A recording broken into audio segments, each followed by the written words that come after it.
योऽन्तः प्रविश्य मम वाचमिमां प्रसुप्ताम् सञ्जीवयत्यखिलशक्तिधरः स्वधाम्नाम् अन्यांश्च हस्तचरण श्रवणत्वगादीन् प्राणान्नमो भगवते पुरुषाय तुभ्यम्। श्रीवीरराघवदयार्द्रकृपावतारम् श्रीजानकीश पदपद्मपरागभृङ्गम् श्रीधरार्य चरणाम्बुजलग्नमौलिम् श्रीदेशिकार्य घनश्यामगुरुं नमामहम्। कर्कटे पूर्वफाल्गुन्यां तुलसीकाननोद्भवाम् पाण्ड्ये विश्वम्भरां गोदां वन्दे श्रीरङ्गनायिकीम्। नीलातुङ्गस्तनगिरितटी सुप्तमुद्बोध्य कृष्णं पारार्थ्यं स्वं श्रुतिशतशिरःसिद्धमध्यापयन्ती स्वच्छिष्टायां सजिनिगलितं या बलात्कृत्य भुङ्क्ते गोदा तस्यै नम इदमिदं भूय एवास्तु भूयः। आज प्रथम दिवस है धनुर्मास का और मुख्य विषय में प्रवेश करने से पहले कुछ और आवश्यक चिंतन भी कर लेते हैं। वेद पुराणों का जो रहस्य है उस रहस्य को सामान्य जन भाषा में तमिल भाषा में सुलभ बनाने के लिए आलवारों ने दिव्य प्रबंधों के रूप में उस विषय को समझाया, उसका उपदेश किया। वैसे ही जो लोग तमिल भाषा नहीं जानते उनके लिए कई विद्वानों ने आलवारों की कई रचनाओं का संस्कृत अनुवाद करके सारे श्री वैष्णवों पर महान उपकार किया। जैसे श्री रंगदेशिक स्वामी जी महाराज ने सारे दिव्य प्रबंधों का संस्कृत अनुवाद किया, तमिल से संस्कृत अनुवाद। और कुछ विद्वानों ने तो तमिल और संस्कृत की मिश्रित भाषा जो जिसे कहा गया संप्रदाय में मणिप्रवाल भाषा, तो उसका भी हिंदी में व्याख्यान करके, हिंदी में वर्णन करके विस्तार से हिंदी भाषियों पर भी महान उपकार किया। जैसे स्वामी श्री नीलमेघाचार्य जी महाराज, उन्होंने संप्रदाय के कुछ ग्रंथों का हिंदी में विस्तार से वर्णन किया, विस्तार से व्याख्यान किया। हमारे संप्रदाय के एक विद्वान हुए श्री उत्तमूर वीर राघवाचार्य जी, तो उनके निकट रहने वाले उनके एक प्रिय शिष्य ने, जिनका नाम था रामदेशिक, उन रामदेशिक स्वामी जी ने तिरुप्पावई के जो सारे छंद हैं वो सब तमिल भाषा में हैं, लेकिन उन्होंने उन तमिल भाषा के छंदों को संस्कृत पद्यों में, संस्कृत श्लोकों के अंदर परिवर्तित किया संक्षेप में। और यह तो केवल एक छोटा सा उल्लेख है, अनेकों आचार्यों ने अनेक महान कार्य किए। कईयों ने अंग्रेजी में पुस्तकें लिखी संप्रदाय के ग्रंथों के बारे में, लेकिन हमारे राम के लिए तो हिंदी भाषा ही सबसे सुगम और संस्कृत भाषा सुगम, तो उन्हीं का उल्लेख कुछ कर रहा हूं। तिरुप्पावई पर और भी कुछ व्याख्याएं प्राप्त हुई, तो इन सब व्याख्याओं का आधार मिला, उन सब का सहारा लिया और उन्हीं के बल पर, उन आचार्यों के, पूर्वाचार्यों के किए गए व्याख्यान के बल पर ही कुछ दो शब्द आप सबके समक्ष कहने का कुछ बल प्राप्त हुआ। यह हमारे राम का सामर्थ्य नहीं, यह तो भगवान की कृपा का सामर्थ्य और उन अनेकों आचार्यों के परिश्रम और उनकी कृपा का परिणाम कि कुछ चिंतन कर पा रहे हैं तिरुप्पावई इत्यादि संप्रदाय के ग्रंथों के बारे में। जिन जिन महानुभावों के, महान आचार्यों के ग्रंथों का सहारा लेकर कुछ कह पा रहा हूं, उन सब आचार्यों के श्री चरणों में साष्टांग प्रणाम निवेदित करता हूं। यहां किसी को उपदेश नहीं कर रहा हूं, यह तो केवल और केवल अपनी बुद्धि को सार्थक करने का प्रयास है, अपनी वाणी को सार्थक करने का प्रयास है, अपने मन को सार्थक करने का प्रयास है। हमारी बुद्धि की सीमा है, हमारे ज्ञान की सीमा है, लेकिन भगवान की महिमा की कोई सीमा नहीं। और जैसे भगवान की कोई सीमा नहीं है सामर्थ्य की और महिमा की, वैसे ही उनके भक्तों की, उनके कृपा पात्र आचार्यों की, उनकी महिमा का भी कोई किनारा नहीं है, वह भी अपार है। आलवंदार स्तोत्र के आरंभ में ही श्री यामुनाचार्य जी महाराज बड़े सुंदर ढंग से निवेदन करते हैं भगवान के सामने। क्या निवेदन करते हैं कि भगवान मैं क्या कहूं आपकी महिमा के बारे में कुछ। उन्होंने कहा कि देखिए भगवान, आपकी कृपा तो मानो समुद्र के समान है और उस समुद्र के एक बूंद के भी, परमाणु का भी कोई माप तोल नहीं कर सका, न तो शिवजी न कोई ब्रह्मा जी। शिवजी और ब्रह्मा जी भी आपके कृपा, आपकी महिमा के समुद्र के एक बूंद के परमाणु को भी तोल नहीं सके कि इसका भार क्या है, कि इसका माप क्या है। तो भगवान, जहां ब्रह्मा जी और शिव जी भी कुछ न कर पाए, वहां पर मैं कुछ प्रयास कर रहा हूं आपकी महिमा का वर्णन करने का, तो भगवान मेरा क्या सामर्थ्य होगा। वहां पर तो यमुनाचार्य जी महाराज ने खुद पर ही व्यंग्य किया, स्वयं पर ही व्यंग्य किया कि फिर भी मैं जो कुछ कोशिश कर रहा हूं, तो मैं तो मानो बहुत निर्लज्ज हूं, मुझ निर्लज्ज को नमस्कार है। तत्वेन यस्य महिमाणवशीकराणो शक्यो न मातुमपि सर्वपितामहाद्यैः कर्तुं तदीय महिमस्तुति मुद्यताय मह्यं नमोस्तु कवये निरपत्रपाय। तो जिन भगवान की बात आती है, तो इतने महान ज्ञानी भगवान के परम कृपा पात्र यमुनाचार्य जी महाराज भी जहां अपने आप को इतना क्षुद्र मानते हैं, इतना नीचे मानते हैं, तो वहां हमारे जैसों के हैं क्या गिनती, कोई गिनती कभी संभव ही नहीं। लेकिन ये जो प्रयास कर रहे हैं, ये प्रयास तो केवल अपने मन, वाणी, बुद्धि को सार्थक करने का प्रयास है, किसी को उपदेश देने का प्रयास नहीं है।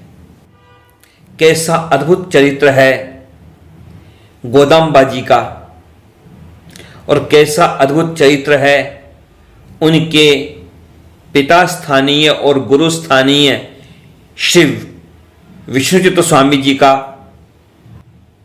उसका चिंतन तो हम कर चुके हैं पहले भी एक प्रवचन के माध्यम से। और कैसी महिमा है तिरुप्पावई की, उस महिमा का चिंतन भी कर चुके हैं हम एक दूसरे प्रवचन से।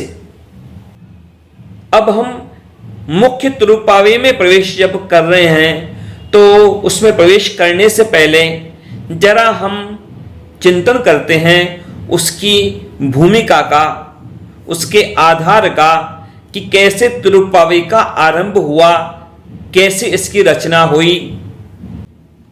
गोदंबा जी ने निर्णय कर लिया था अपने मन में कि मुझे भगवान की प्राप्ति करनी है।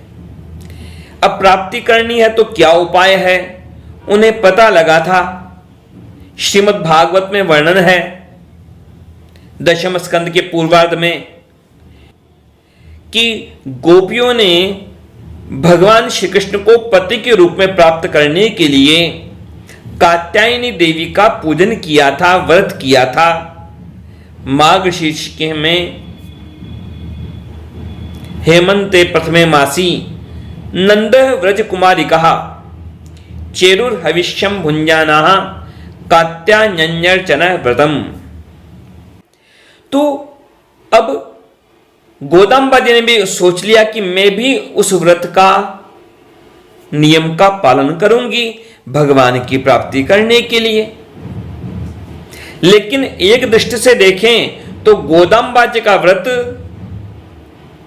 और भी आगे बढ़ करके हो रहा है, गोपियों से भी 2 कदम आगे बढ़ के हो रहा है। आधा लिया उन्होंने, गोपियों को उन्होंने आदर्श माना, लेकिन गोपियों को आदर्श मान करके भी उन्होंने गोपियों से भी बढ़ करके एक महान कार्य और किया। कि कैसे, कि गोपियों ने आराधना की थी कात्यायनी देवी की भगवान श्री कृष्ण की प्राप्ति करने के लिए। यहां गोदंबा जी भगवान की ही आराधना करती हैं, भगवान की ही महिमा गाती हैं, भगवान का ही आश्रय लिया भगवान की प्राप्ति के लिए। वहां गोपियों ने कात्यायनी देवी की पूजा को उपाय बनाया था भगवान की प्राप्ति का। यहां गोदंबा जी ने भगवान को ही उपाय बनाया भगवान की प्राप्ति करने के लिए। और देखिए, जो भगवान के भक्त होते हैं उनके लिए देश और काल का कोई अंतर नहीं होता। देश यानी स्थान,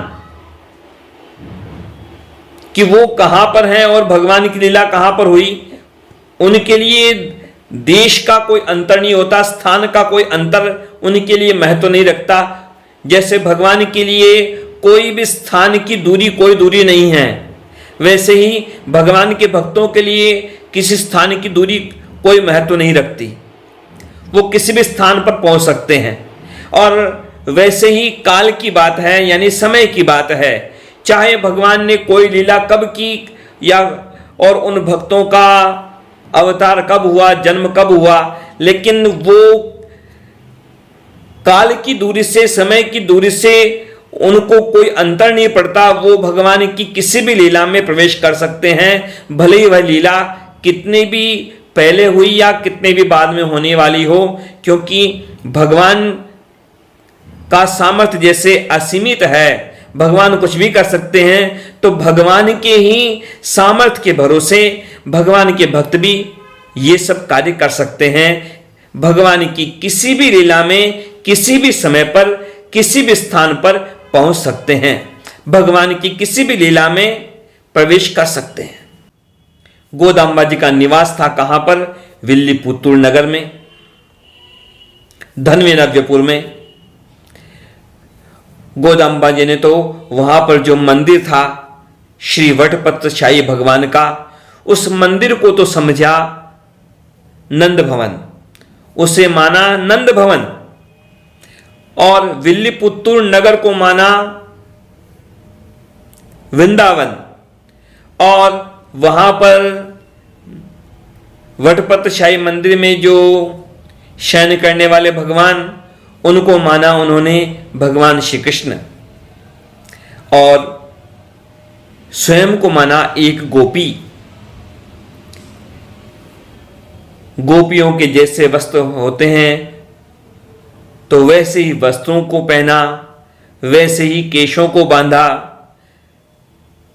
और वैसे ही गोपियों का अनुकरण किया, और इसके कारण से उनका हृदय भगवान की लीलाओं से और भगवान से तन्मय हो गया। वे भगवान की लीला के काल में पहुंच गई, भगवान की लीलाओं में प्रवेश कर लिया, भगवान की कृष्णावतार की समय की लीलाओं में उनका प्रवेश हो गया। गोदाम्बा जी ने भगवान श्री कृष्ण की जिस लीला में प्रवेश किया, वह लीला और परिस्थिति ऐसी थी कि ऐसा हुआ कि भगवान बालकृष्ण वहां वृंदावन में निवास कर रहे हैं, लीलाएं कर रहे हैं, लेकिन कुछ गोपों को भगवान की लीलाएं प्रिय नहीं। वे नहीं चाहते कि ये गोपियां इस कन्हैया से मिले जुले, तो उन्होंने उन गोपियों पर प्रतिबंध लगा दिया कि तुम्हें मिलना नहीं कन्हैया से। उन गोपियों को अलग कर दिया, उनको बाहर आने जाने पर रोक लगा दी, भगवान से मिलने पर रोक लगा दी। और उधर क्या हुआ, जब भगवान और भक्त में जब दूरी हो जाती है, जब भगवान के भक्तों को भगवान से दूर कर दिया जाता है, तो फिर उस स्थान का और उन लोगों का भला नहीं होता, उनका फिर बुरा समय शुरू हो जाता है। जब भगवान में और भक्तों में जो दूरी पैदा करते हैं तो उन पर विपत्ति आती है।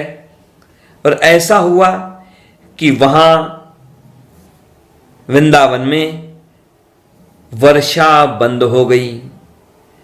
वर्षा नहीं तो कुछ नहीं, वर्षा के बिना न तो गाय बैल को खाने को चारा मिले और न कोई अन्न उपजे, तो क्या खाएंगे खुद।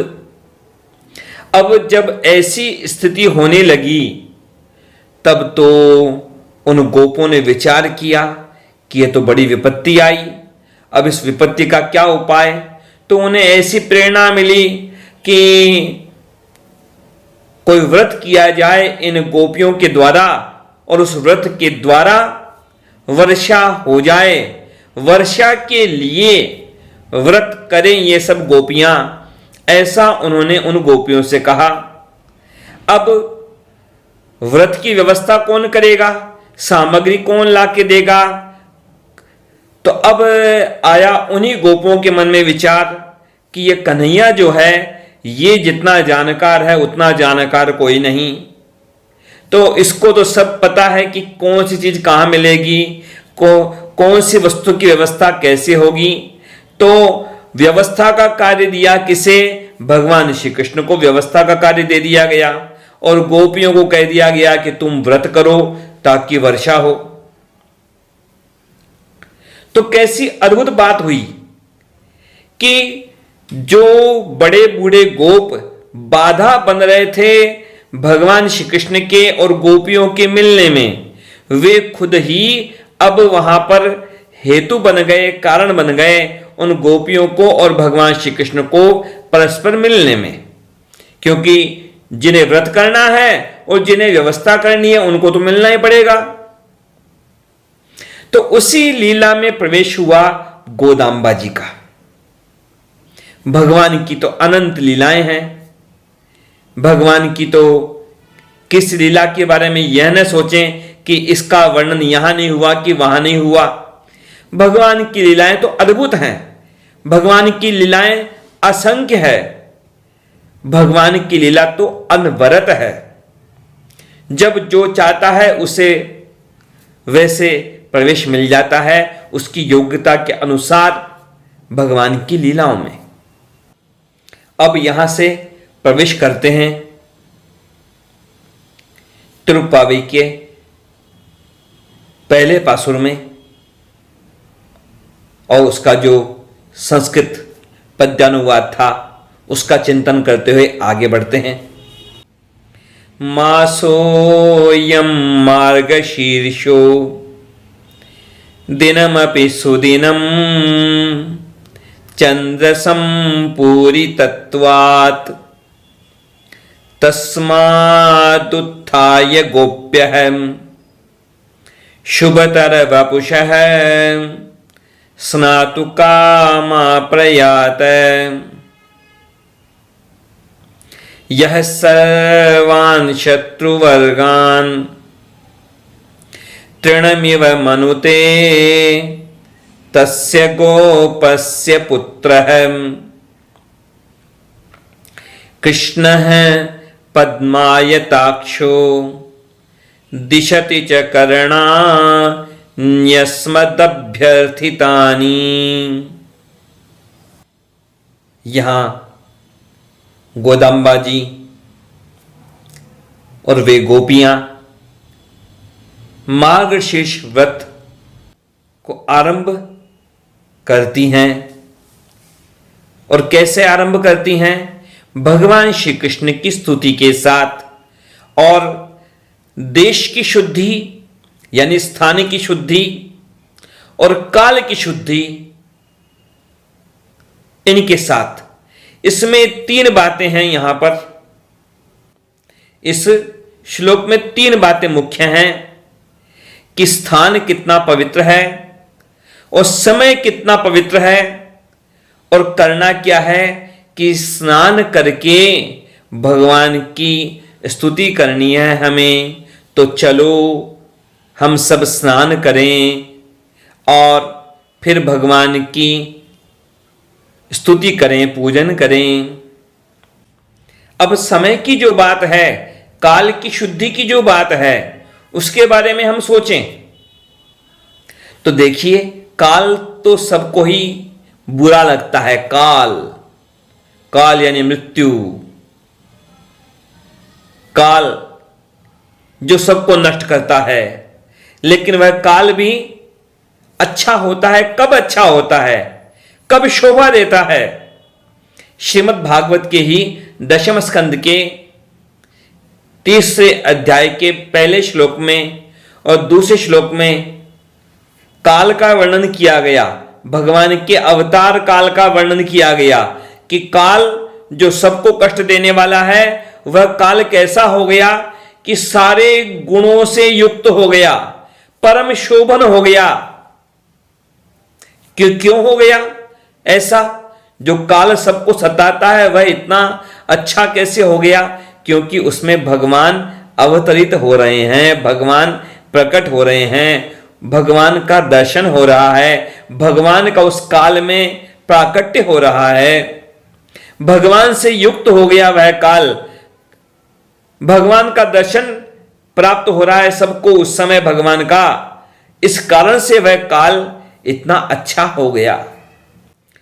अथ सर्वगुणोपेतः कालः परम शोभनः यद्येवाजन जन्मक्षम शांतरक्षय तारकम दिशः प्रसेदुर्गगनम निर्मलोडु गणोदयम महिमंगल भूयिष्ठ पुरग्राम वजाकरा।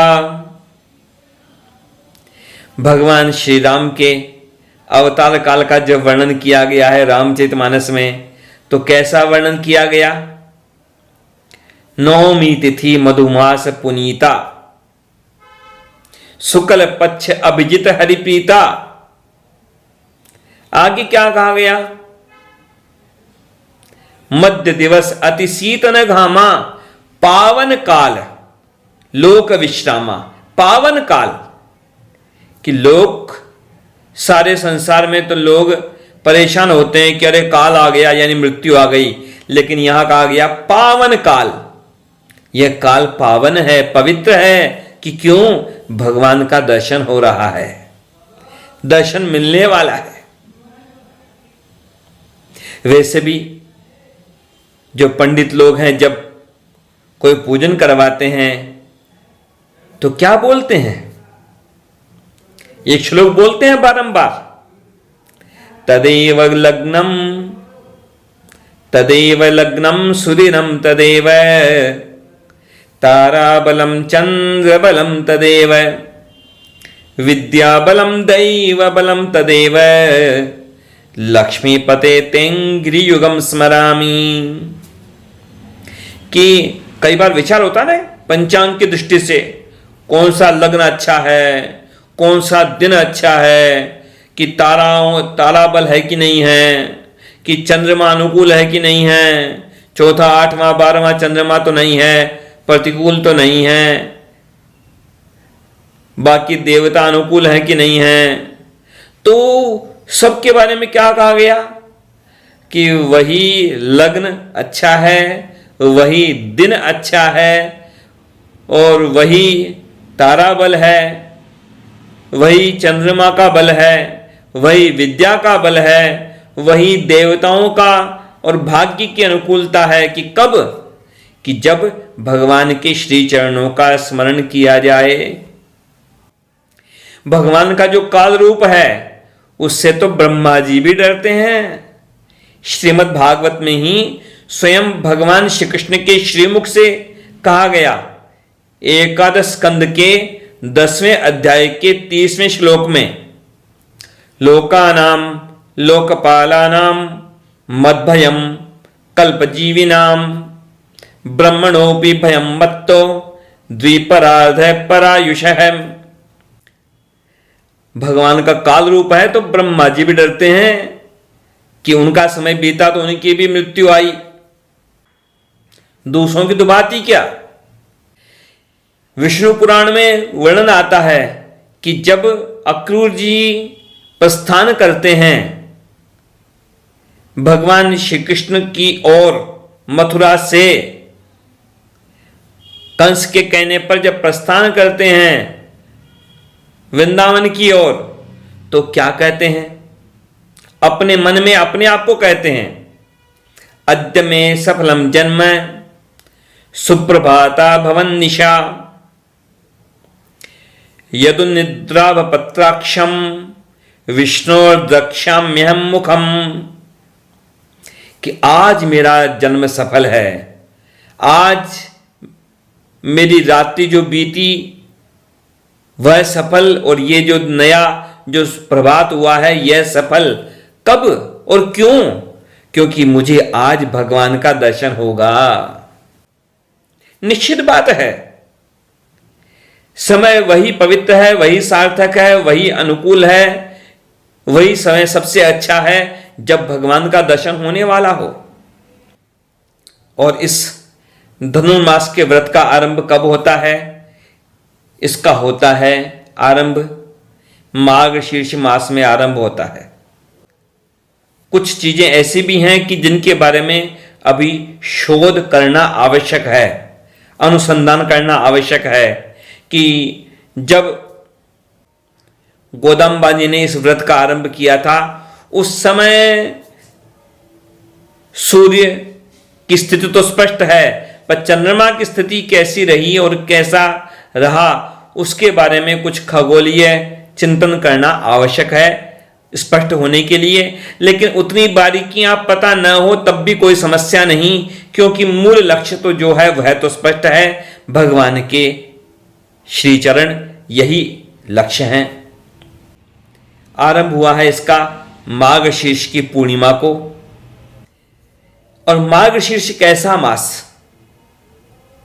भगवान ने श्रीमद् भगवत गीता में 10वें अध्याय के 35वें श्लोक के रूप में भगवान ने अपनी विभूति के रूप में बताया है, मासानाम माघ शीर्षोहम ऋतूनाम कुसुमाकर है। भगवान ने सारे 12 महीनों में अपने आप को क्या कहा कि मैं माघ शीर्ष मास हूं। तो वह माघ शीर्ष मास भगवान का मास। देखिए बहुत तरह की बातें यहां समझने की है। यह केवल और केवल हमारा देश जहां 6 ऋतुएं होती हैं, वसंत ऋतु, ग्रीष्म ऋतु, वर्षा ऋतु, शरद ऋतु, हेमंत ऋतु और शीत ऋतु। 6 ऋतुएं हमारे देश में 6 ऋतुएं होती हैं। नहीं तो दूसरे देशों की बात करोगे तो वहां 6 ऋतुएं कहां, वहां अधिकतर देखोगे आप तो बस 2 ही ऋतुएं मिलेंगी अधिकतर जगह, सर्दी और गर्मी, भूले भटके बरसात। और सर्दी और गर्मी भी कैसी कैसी, सर्दी की हालत कैसी, अमेरिका के लिए कहते हैं आप, रूस के लिए कहते हैं, अमेरिका में अलास्का, जिसका आकार भारत का आधा जितना समझ लो, अलास्का राज्य जो है उसका, तो उस अलास्का में देखो, कनाडा में देखो या रूस में देखो, तो उनके अंदर तो ऐसी ऐसी हालत होती है कि साल में ऐसे ऐसे मौके भी आते हैं कि 40 दिन, 50 दिन, 60 दिन, 70 दिन तक सूरज दिखता ही नहीं है। उतने समय तक तो मतलब सूर्य उगता ही नहीं है, रात है लगातार, 60 दिन 70 दिन तक लगातार रात। और कभी दिन हुआ तो 60-70 दिन तक दिन ही दिन है, सूरज अस्त ही नहीं होता। या तो सूर्य उगा है तो उगा है और अस्त है तो अस्त है।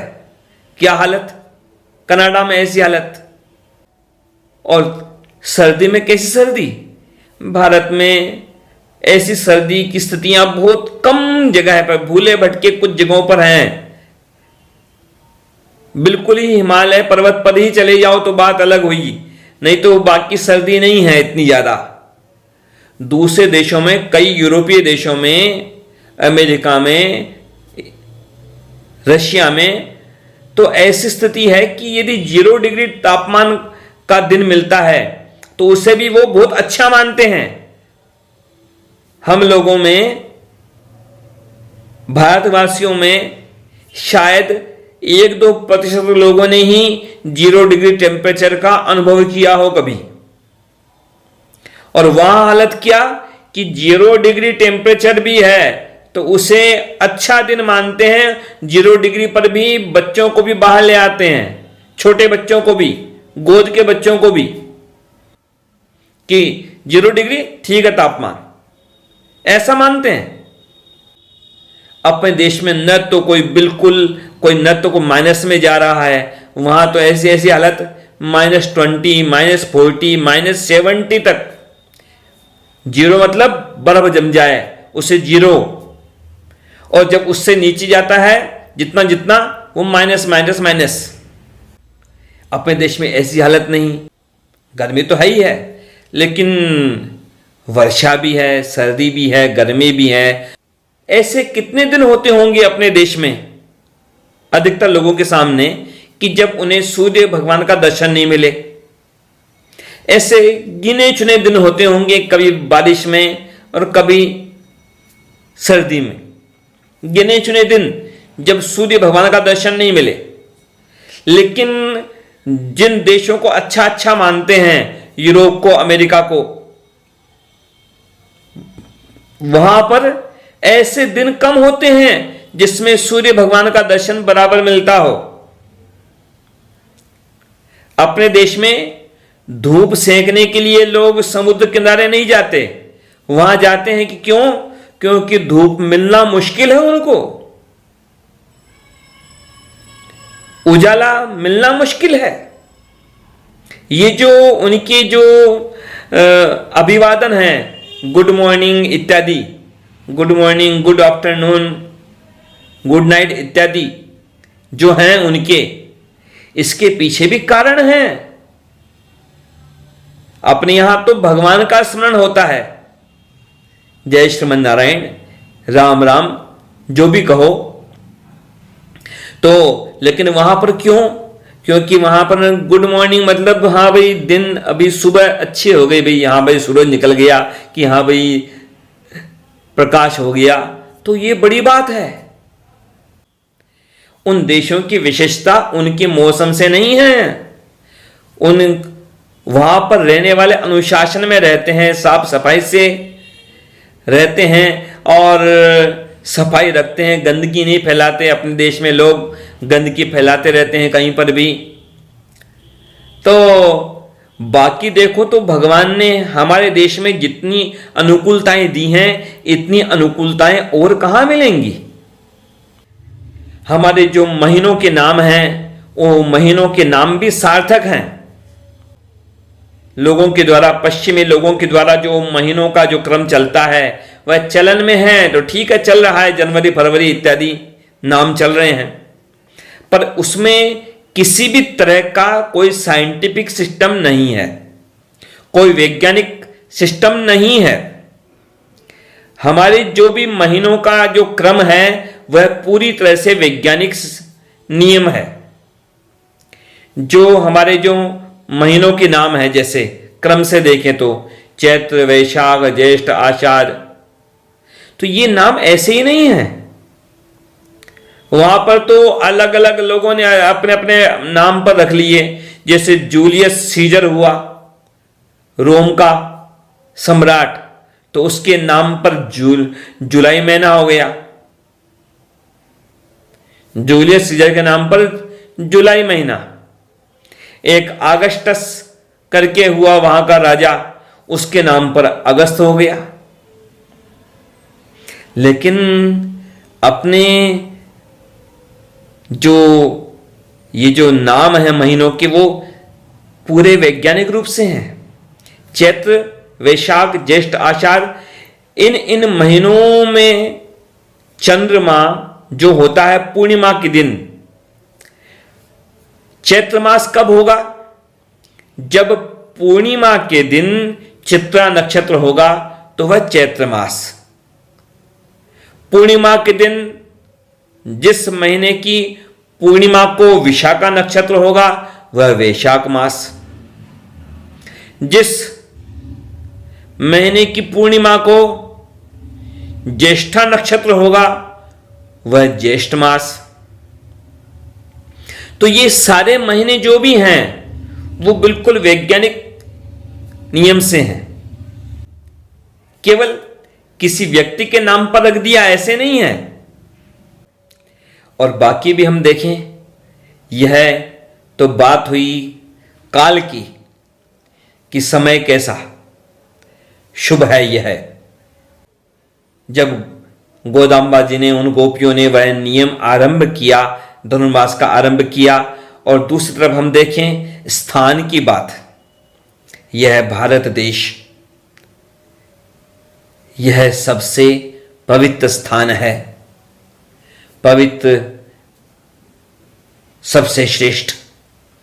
विष्णु पुराण के द्वितीय अंश के 30वें अध्याय के 22वें श्लोक में कहा गया,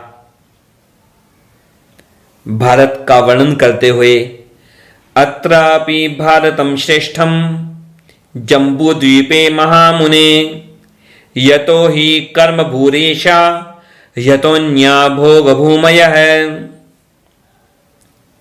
अत्र जन्म सहस्राणाम सहस्रैरपि सत्तम, कदाचित् लभते जंतुर मानुष्यम पुण्य संचयात।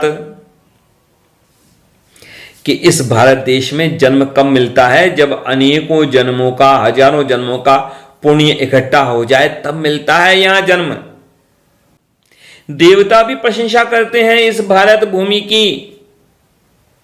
गायन्ति देवा किल गीतकानी, धन्यास्तुते भारत भूमि भागे, स्वर्गापवर्गास्पद मार्ग भूते, भवन्ति भूयः पुरुषः सुरत्वात्। देवता भी गान करते हैं उन लोगों की महिमा का जिन्होंने भारत में जन्म लिया। श्रीमद् भागवत के पंचम स्कंद के 19वें अध्याय के 21वें श्लोक में कहा गया बड़े सुंदर ढंग से, अहो अमीशाम किमकारी शोभनम, प्रसन्नयेषां स्विदुत स्वयं हरि, ये जन्म लब्धम निशु भारताजिरे, मुकुंद सेवोपैकम स्पृहाहीनः, कि देवता भी कहते हैं भारत में जन्म लेने वाले मानवों के बारे में कि अरे पता नहीं कौन सा महान पुण्य किया इन लोगों ने, जिन्हें यहां इस भारत भूमि पर मानव के रूप में जन्म मिला और यहां ये मानव के रूप में भगवान की सेवा करके, भक्ति करके भगवान की प्राप्ति करने में सक्षम हैं। हम देवता समर्थ नहीं भगवान की प्राप्ति करने में, लेकिन यहां के मानव समर्थ हैं। धन्य है ये भारत भूमि के मानव। इधर जो कहा गया था कि यह आरंभ हुआ कब, व्रत का आरंभ हुआ कि मार्गशीर्ष मास में आरंभ हुआ, और दूसरी तरफ कहते हैं धनुर्मास भी, तो धनुर्मास भी कहा जा रहा है और मार्गशीर्ष मास भी कहा जा रहा है। ये कुछ अलग अलग बातें लगती है कुछ लोगों को। तो देखिए, पहली बात तो यह है कि धनुर्मास जो है वह 12 महीनों की गिनती में धनुर्मास की गिनती नहीं आती है। तो क्या कारण है? देखिए, दो तरह से मास की गिनती होती है। एक होती है चंद्रमा की दृष्टि से, एक होती है गिनती सूर्य की दृष्टि से। जब जब सूर्य जिस राशि में पहुंचता है उसकी दृष्टि से वो सौर मास होता है। 12 महीने होते हैं और 12 राशियां होती हैं, और सूर्य उन 12 राशियों में हर राशि में एक एक महीना रहता है और फिर आगे आगे परिवर्तित होता है। जैसे प्रसिद्ध है, आप लोगों ने यह सुना है, यह तो आपको पता है, मकर संक्रांति का नाम। तो मकर संक्रांति क्यों कहते हैं? कि उस समय सूर्य मकर राशि में पहुंचा, तो मकर राशि में पहुंचा तो मकर संक्रांति हुई। तो वैसे ही यह केवल एक ही संक्रांति नहीं होती है साल में, संक्रांति हर महीने होती है। मकर संक्रांति एक बार है। तो वैसे जैसे मकर संक्रांति हुई, वैसे ही अलग अलग राशि में अलग अलग संक्रांति काल आता है। तो जैसे ही सूर्य धनु राशि में आता है वैसे ही धनुर्मास का आरंभ हो जाता है। जब तक वह धनु राशि में रहता है तब तक वह धनुर्मास है। तो यह सूर्य की दृष्टि से यह मास है। यहां पर मास की गणना सूर्य की दृष्टि से की गई। और मार्गशीर्ष कहा गया, मार्गशीर्ष मास यह कहा गया चंद्रमा की दृष्टि से, चंद्रमास की दृष्टि से। और ऐसी प्रतीति होती है कि जब इस मास का, इस व्रत का जब आरंभ किया गया था गोदाम्बा जी के द्वारा, उस समय आरंभ का दिन जो था वह मार्गशीर्ष की पूर्णिमा का दिन था। जिस तरह से उन्होंने वर्णन किया कि देखो चंद्रमा पूर्ण है, चंद्रमा परिपूर्ण है। तो चंद्रमा परिपूर्ण है यानी पूर्णिमा है। अब गोदाम्बा जी ने क्या कहा कि देखो, अपनी सखियों से कहा, गोपियों से कहा कि देखो कितना शुभ काल है, कितना शुभ स्थान है, कितना अनुकूल भगवान ने अवसर दिया है। तो चलो हम सब स्नान करने चलें, स्नान करेंगे, पहले स्नान करेंगे हम सब, और फिर स्नान करके सुंदर वस्त्राभूषण पहन के अब फिर क्या करना है कि फिर भगवान की आराधना करनी है, भगवान का अनुष्ठान करना है, भगवान की महिमा का गान करना है। तो यहां जो स्नान करने की बात कही गई, यह कौन सा स्नान है, यह कैसा स्नान है? स्नान तो रोज करना ही चाहिए, स्नान तो करना ही चाहिए, लेकिन यहां बड़ी गहरी बात भी कही गई। यहां सामान्य स्नान तो करना ही करना है, उसके लिए क्या बताना है? यहां गूढ़ अर्थ कहा गया कि यह स्नान कैसा है, कि यह स्नान है कि हम ज्ञान सरोवर में, भक्ति सरोवर में डुबकी लगाएं। श्रीमद् भगवत गीता की महिमा बताने वाला एक श्लोक कहा गया शास्त्रों में, मल निर्मोचनम पुंसाम जल स्नानम दिने दिने सकृत गीतांभसि स्नानम संसार मलनाशनम। कि शरीर के मल को दूर करने के लिए रोज रोज स्नान किया ही जाता है लोगों के द्वारा, लेकिन कहा गया लेकिन ये स्नान तो रोज होता है शरीर के मल को दूर करने के लिए जल का स्नान, लेकिन कहा गया कि जो एक बार भी गीता रूपी, गीता के ज्ञान रूपी सरोवर में जो डुबकी लगा लेता है, स्नान कर लेता है, उसके संसार मल का नाश हो जाता है। यानी उसका आवागमन जन्म मृत्यु बार बार जो श्रृंखला है वह श्रृंखला टूट जाती है। जैसे श्रीमद् भगवद गीता है भगवान के द्वारा गाई गई, भगवान श्री कृष्ण के द्वारा गाई गई, ऐसे ही कई गीताएं कही गई है शास्त्रों में। राम गीता राम जी ने गाया तो राम गीता, यहां ये जो गीता है इसको हम गोदा गीता भी कह सकते हैं। तुर्पावी को गोदाम्बा जी ने गायन किया है तो गोदा गीता। ये क्या है? जल।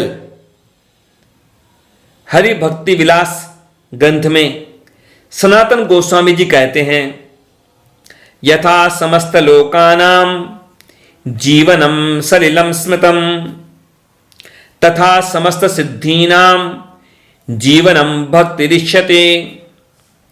कि संसार के सारे जितने भी लोग हैं, चाहे लोग कहो चाहे लोग कहो, कि सारे लोगों का जीवन किस पर निर्भर है?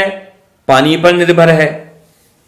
आजकल वैज्ञानिक ढूंढते हैं ना जीवन, कि कौन से ग्रह पर जीवन मिलेगा, तो क्या ढूंढते हैं कि पानी है कि नहीं है। पानी होगा तो जीवन होगा, पानी नहीं तो जीवन नहीं। तो स्पष्ट कहा गया, वैज्ञानिक अब ये बात कह रहे हैं, और यहां तो पता नहीं कितने समय पहले ही शास्त्रों में कह दिया साफ साफ कि संसार के सारे लोग उनका जीवन किसमें है? कि जल में है, जल पर निर्भर है। और वैसे ही कहा गया कि जो भी सिद्धियां हैं, परिपक्वता, या सिद्धि का मतलब है परिपक्वता, यह सिद्धि शब्द का भी विपरीत प्रयोग होता है संसार में। संसार में जिन्हें सिद्धियां कहते हैं वो तो असिद्धि है। संसार में जो लोग जिन चमत्कारों को सिद्धि मानते हैं, वास्तव में वो सिद्धि नहीं है। वो सिद्धि का, जैसे आप लोग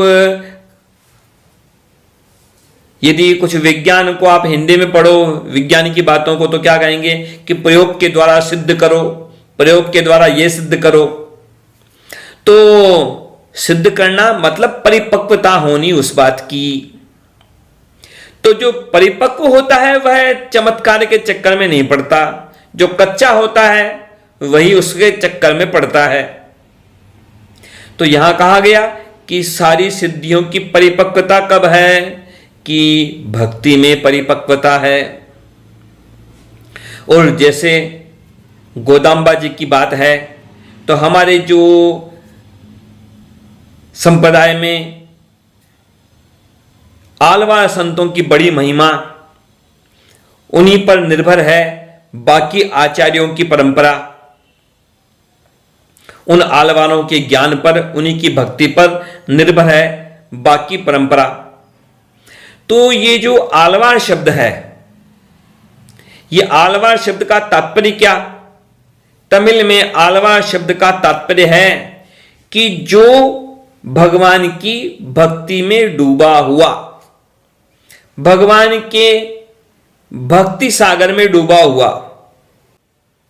तो यही बात है, डूबने के लिए पानी चाहिए ना, तो ये भगवान की भक्ति ही वह जल है और उसमें डूबे हुए रहते हैं वो आलवार। और गोदाम्बा जी की गणना भी तो आलवारों में की जाती है। 10 आलवारों की गिनती करते हैं तब गोदाम्बा जी की गिनती नहीं होती, लेकिन 12 आलवार की गिनती होती है तब गोदाम्बा जी की भी गणना उसमें की जाती है। वैसे तो अलग अलग तरह से गणना का क्रम है। 2 सागर हैं, एक तो होता है संसार का सागर, संसार सागर, और दूसरा है भगवान का भक्ति सागर, भगवान का लीला सागर। जो संसार सागर में डूबता है वह तो मर जाता है, और जो भगवान के भक्ति सागर में डूबता है वह इस भव सागर से तर जाता है, पार हो जाता है। तो गोदाम्बा जी जिस जल में स्नान करने की बात कह रही हैं वह यही है, वह यही भक्ति सागर है, वह यही भक्ति रसामृत सिंधु है जिसमें डुबकी लगाने से भक्त भव सागर से तर जाता है, पार हो जाता है। उसी में डुबकी लगवाना चाहती हैं गोदाम्बा जी कि हम सब उसी भक्ति सागर में, भगवान के गुणों के गान में, भगवान की भक्ति में, उस भगवान के उस भक्ति रसामृत सिंधु में हम सब डुबकी लगाएं, ताकि हम सब इस भव सागर से पार होकर भगवान के श्री चरणों की प्राप्ति के योग्य बन जाएं। मुकुंदमाला स्तोत्र में आलवार संत राजा श्री कुलशेखर आलवार बड़े सुंदर ढंग से कहते हैं, भगवान का वर्णन करते हैं वहां पर कि भगवान का ये वर्णन कैसा कि भगवान स्वयं एक सरोवर हैं। भगवान स्वयं एक सरोवर हैं। कि कैसे सरोवर है भगवान? कि भगवान के जो चरण कमल हैं और कर कमल हैं, ये तो हैं उस सरोवर में खिले हुए कमल के पुष्प।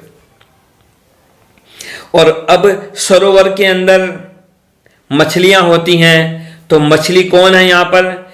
कि भगवान के ये चमकते हुए जो नेत्र हैं, इधर देखना उधर देखना, दाएं बाएं ऊपर नीचे सब तब जो भगवान का दृष्टिपात है, ये मछलियां हैं मानो इस सरोवर की। और भगवान की जो भुजाएं हैं, चाहे दो भुजाएं कहो, चाहे चतुर्भुज कहो, चाहे अष्टभुज कहो, चाहे अनंत भुजाओं वाले कहो, तो उनकी भुजाएं ही मानो लहरें हैं। जैसे लहरें होती हैं सरोवर में, तो उनकी भगवान की भुजाएं ही इसमें लहरें हैं। तो क्या कहते हैं श्री कुलशेखर आलवार कि मैं तो भगवान, ये भगवान रूपी है जो सरोवर है, इस सरोवर में प्रवेश करके, इसमें डुबकी लगा करके मैं तो अपने सारे कष्टों को, दुखों को त्याग करके भगवान मैं हो रहा हूं, भगवान के चरणों में तन्मय हो रहा हूं। कर चरण सरोजे कांतिमन नेत्रमीने, श्रममुषि भुजवीची व्याकुले गाध मार्गे, हरिसरसि विगाय्या पीयते जो जलौघम, भवमरुपरिखिन्नहं क्लेशमद्य त्यजामि। कुछ ऐसा ही वर्णन किया गया महाभारत में शांति पर्व के 177वें अध्याय में कि एक महान ऋषि क्या वर्णन कर रहे हैं भगवान के बारे में कि मैं भगवान में प्रवेश कर रहा हूं, ब्रह्म में प्रवेश कर रहा हूं। कि कैसे? कि जैसे कोई गर्मी में परेशान होकर के कोई व्यक्ति शीतल जल के सरोवर में प्रवेश करता है, वैसे ही मैं तो भगवान में प्रवेश कर रहा हूं और बस अब तो केवल आनंद ही आनंद का अनुभव कर रहा हूं। एष ब्रह्म प्रविष्टोहम ग्रीष्मे शीतमिव हृदम, शाम्यामि परिनिर्वामि सुखम मामेति केवलम। तो गोदाम्बा जी अपनी सखियों को प्रेरणा देती हैं, गोपियों को प्रेरणा देती है कि चलो हम सब स्नान करें और भगवान की आराधना करें।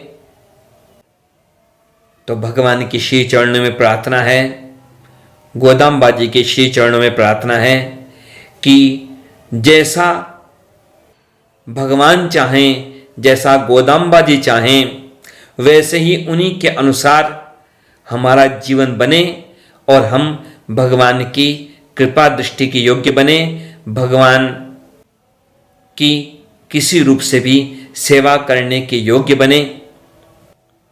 इससे में हमारे जीवन की सार्थकता है।